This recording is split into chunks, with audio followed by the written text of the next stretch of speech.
ప్రజల పక్షాన గొంతు వినిపించేటటువంటి ప్రతిపక్షాన్ని గుర్తించింది కారణం ఏంటి? ఒక్కసారి గమనించండి.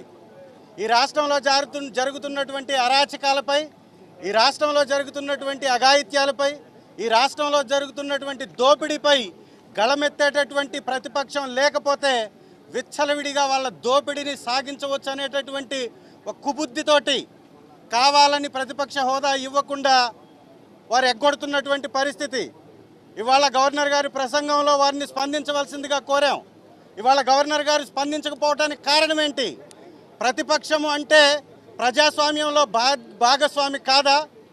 ప్రతిపక్షం లేకుండా ప్రజాస్వామ్యానికి విలువ ఉంటుందా? ప్రజాస్వామ్యం యొక్క విలువే అధికార పక్షంతో పాటు ప్రతిపక్షం ఉండడం.